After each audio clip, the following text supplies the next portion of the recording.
What a week. Might even call it a whirlwind, honestly. I was at the dentist yesterday, therefore no video, but we're back, baby, and so much happened over the weekend. I thought I'd do a little weekend roundup. So, there's a lot to talk about. We've got to talk about the announcement of GPT-4o, Sam Altman's blog about it, also the internet reactions, roaring kitties back, and Apple and OpenAI are pairing up together. There is too much to cover with too little time, so strap in and get comfortable. I'm Dries. I have a master's degree in educational technology and new media, and I love studying the intersection of those two things. So that's exactly what we're going to do today. We're jumping right into it. And before I talk about what GPT-4o is, let's take a look at a little example, because honestly, it's pretty cool. It does appear to be one of the most powerful models available, and I think it's only going to get better. So this is an example of it in action, and then I'll tell you a little bit about the specs. Doing great. So I would like you to function as a translator. I have a friend here who only speaks Italian, and I only speak English. And every time you hear English, I want you to translate it to Italian. And if you hear Italian, I want you to translate it back to English. Is that good? Perfetto. Okay, already, it's pretty cool. What a complex task, I guess. And then we're going to have an action operating in real time. Let's see this. Mike, io mi chiedo, se le balene potessero parlare, cosa ci direbbero? Mike, she wonders if whales could talk, what would they tell us? They might ask, how do we solve linear equations? Potrebbero chiederci come risolviamo le equazioni lineari. Sicuramente sì. Certainly, yes. Great. Looks like it works. Yo, the latency is phenomenal too. Like, that was so quick. Obviously, it's a translator.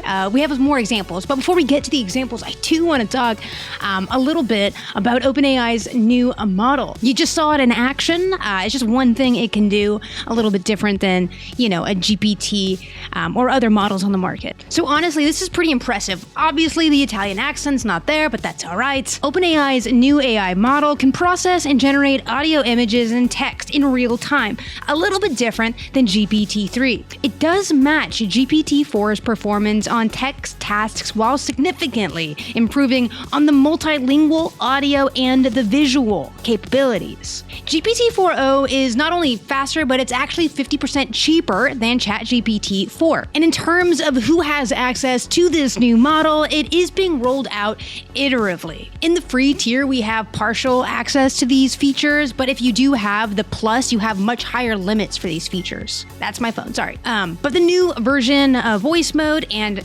you heard it, it's very, okay, it's not exactly organic or natural, but it sounds very, very close. Much closer than a lot of the like Siri types you see. And you can actually use the voice mode on GPT-4o in the coming weeks if you're a Plus user. Obviously, it's going to be the developers gaining access to the visual and audio features. And again, this model is going to be faster, it's going to be cheaper, and it's going to have higher limits, 5 times higher limits compared to GPT-4. And I'm getting hot, so I'm going to take off my jacket. Take it off! Oh yeah, that's better. Woo, I can breathe again. All right, it's warming up here in California. As I just said, the voice is sort of organically natural. I don't know how to explain it, but it definitely sounds more human than we're used to hearing an assistant talk to us. If you're familiar with like the AI pin, these sorts of models that use GPT-4 for their text interpretation and generation, you're gonna hear a difference. And in this video, I want to show you that difference. We heard a little bit of it earlier, but this is changing the game. I want to introduce you to somebody. Well, hello there, cutie. What's your name, little fluffball? This is Bowser. Well, hello, Bowser. Aren't you just the most adorable little thing? Yeah. Look at you. This is one of his favorite things to do. It is kind of harder to hear people cut it off now that it sounds sort of more human, but you get it. It is very lifelike, very lifelike. So all of that is super cool, right? That was a lot to take in, but there's more features probably being rolled out because we're just scratching the surface of what we've been told thus far. In fact, it's so much that Sam actually came out saying, well, this is too long for a tweet, so you should check out my blog, in which I did, and this is what it looks like. And it's pretty long, so if you want to read it, I will link it below on the YouTube video. But I pulled out a main part here that I thought was probably most important, and it was front-loaded. So Sam says, quote, "A key part of our mission is to put very capable AI tools in the hands of people for free, or at a great price, lol. I am very proud that we've made the best model in the world available for free in ChatGPT without ads or anything like that. Our initial conception when we started OpenAI was that we'd love to create an AI and use it to create all sorts of benefits for the world. Instead, it now looks like we create AI and then other people will use it to create all sorts of amazing things that we can all benefit from. We are a business and we'll find plenty of things to charge for, and that will help us provide free, outstanding AI service to hopefully billions of people. And that is quite the sentiment. I mean, this is coming off of the heels of Sam saying, UBI, how about free AI? Do you guys agree with this perspective that Sam has, that, AI will be free to all, but there will be aspects that it is charged for? Is this sort of the great social safety net he's envisioning? I don't know. Let me know your thoughts in the comments below. Sam is not alone in sharing his thoughts and prospects for the future, and his thoughts about GPT-4o. I think it's pretty impressive. The internet has been in an absolute uproar, and it has been quite funny to watch some of these reactions come through. So let's take a look at some of my favorites right now. And there's a lot. All right, well, let's take a look at a reaction to a clip we've already seen. This is what one user, Alex, is saying on Twitter. He says, RIP translator, but also, damn, this technology is going to make language barriers obsolete. As an educator, this is so impressive. It's exciting stuff we're seeing right in front of our eyes. To this, I will say that, these fields that are working directly with humans, like translators, educators, all those kinds of things, right? It's never solely going to be replaced by AI. That's just not going to happen. There are going to be too many people that lean and rely heavily on human interaction.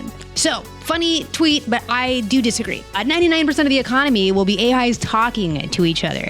This is a take I kind of agree with. So what happened here was, actually, let's just watch. Instead of me explaining it, it's more impactful if you witness it for your own eyes. Joe, I'm going to connect you to Acme Telco now. The new iPhone they sent me isn't working. I want you to get them to send me a replacement device. Can you take care of this for me? Okay, so we have moved way beyond narrow focused tasks. It's like, let's generate text, let's generate audio.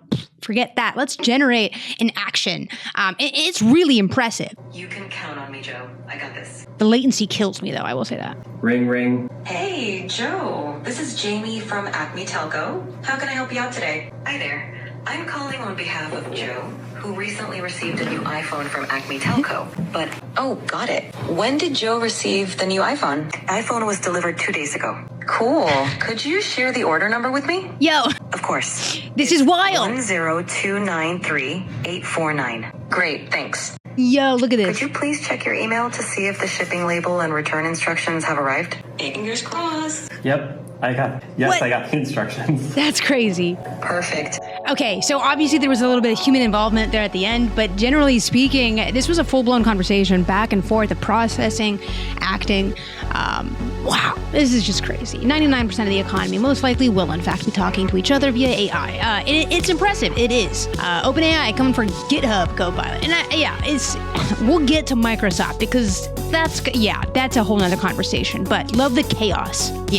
And that's a sentiment that is shared by many. And of course, there will be skeptics. And of course, there'll be people that continue to fear this sort of technology. It is moving very fast. On this channel, often, I'm always pushing back towards narratives given to us, right, by companies and all of that, and I want to ask the consumer to consider this stuff, right? And I feel like a lot of the sentiment I've seen from consumers that didn't quite understand this person. Important question, what can you build with GPT-4o that you couldn't before? To which the internet responded, everything. It's actually quite impressive what's been expanded on with this new model. And again, you can see that just by the examples we've seen so far, but just to put a bow on all of the information that I've been slinging at you, right? GPT-4o is out. This is coming off of the heels of just launching GPT-3 back in March of 2023. That's right, in about a year, the entire game has changed again. I'm just saying, the exponential curve of technology and development it is bonkers. It is absolute bonkers. I've honestly sat here in disbelief just thinking about the pace of change. Phenomenal. But we're not done with the reactions. So let's have a few more. Benjamin here says, I'm going to say it is basically essentially AGI, right? I mean, and it's the stepping stone. This is so close. Here's a quote. This will be seen as magic to the masses. What else do you call it when a virtual person can listen, talk, see, and reason almost indistinguishably from the average human. Isn't that AGI? And I think reason is the most important word there, right? Because we've seen things that can listen, right? That can talk and see. And honestly, it's been underwhelming, right? We have AI pins that can do all of those things. Underwhelming. But what do? Those AI pins are running on models developed by OpenAI. So again, this is going to change the game. I really do think that.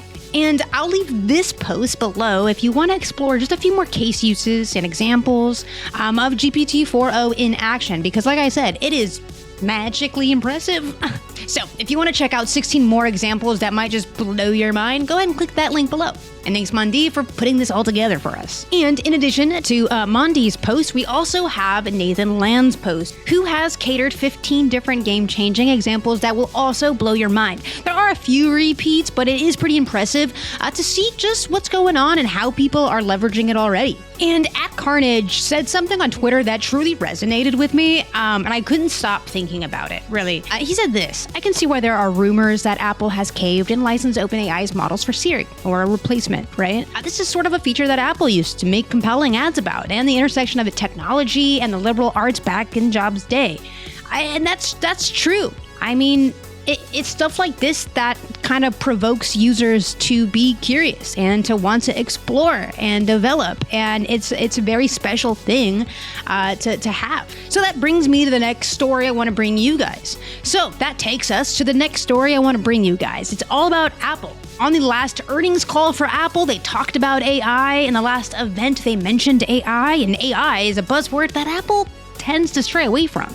And yet, Apple has actually entered into an agreement with OpenAI to integrate GPT into its devices. That's right, we're looking at a brand new Siri. Siri, why are you acting brand new? Well, it's been upgraded. So that's exciting. I wonder if this kind of development of AI integration into Apple products on this scale is going to be sort of the big announcement at the developer conference. I don't know, man. It's getting exciting. GPT also dropped a whole native Mac app, and it's kind of pretty. Some people hate it. This guy loves it, and this is an example of that in action. It is quite incredible that OpenAI had just a hell of a weekend in Monday. Wow. No, this is freaking dope. A GPT-4 native app, it's been longed for a long time. No, this collaboration, I think it was a long time coming. When Microsoft initially reached out to them, I thought it was, kind of unfortunate just because Microsoft's known to sort of destroy things, Activision Blizzard. But, to see Apple and OpenAI seems like the dream team, truly. I wouldn't want it any other way, but that does feel a little sus. And what I mean by that is this OpenAI and Apple deal might become that first, stepping stone into something much larger that looks like a monopoly. But again, the pace of change for technology and the exponential growth of consumer tech just in the last 5 years, phenomenal. And all of the demos we've looked at thus far in this video, the macOS native app, all of that stuff, right? All of that stuff is not Windows. And we watched a lot of demos, and not a mention of Microsoft, not a mention of Android, nothing. I'm really wondering what that partnership is looking like, because has Apple invested in OpenAI? Did I miss a memo? I don't know, man. Because the last I heard, Microsoft was the one that actually invested $10 billion into OpenAI, and that's a significant amount of money for R&D. And we've seen its fruits, right? This is incredible stuff. So what gives? Why is the Mac app first? What's going on? And finally, in somewhat unrelated news, Roaring Kitty's back. If you've seen the movie Dumb Money, then you know who Roaring Kitty is. He was the guy behind, Wall Street Bets and sort of market manipulation. And GameStop exploded. And GME was up over 70% at some point yesterday, to the point where it did have to be halted. And since then, he's been posting kind of cryptic stuff, which is funny. Roaring Kitty is at it again, just posting cryptic stuff on his Twitter. But what I think is most interesting is Dave is hopping on the bandwagon. Maybe, he looked back at 2021, 2022 and was like, I could have done that. I could have manipulated the markets. Anyway, so this is him trying to say that, he was looking to buy this much of GME and AMC. Roaring Kitty being back is sort of like the epitome of chaos, I think. This whole weekend has been just chaos. It's wild. Chaos. That's what it is, baby. Chaos. Whew. That's a lot of developments that have happened in the tech space and a lot of reactions that have been shared in social media. Now, the only thing we could do is truly watch, and I'll say this much, and this is where I'll end the video. I'm feeling 99% sure that the Worldwide Developer Conference 2024 for Apple that's taking place in June is gonna be even more wild. It's gonna be crazy. Hopefully this doesn't age just terribly, right? Will the iOS 18 resemble this model? I'm pretty sure, right? It's gonna be GPT-4o. That's my suspicion. That's my guess. And I could be absolutely wrong, and this could just age horribly. Now, out of the research I have read about Apple, they shouldn't need to use GPT-4 or OpenAI's API at all. Just based on their research, it seems like they've been doing a lot to make LLMs smaller and to bridge that gap to actually make something actionable, like an AGI. And if you want to learn more about Apple's research and what it says, you can check out this video. It's going to be over there. Anyway, until next time, I'm V, and this has been a lot of fun. Anyway, until next time, bye.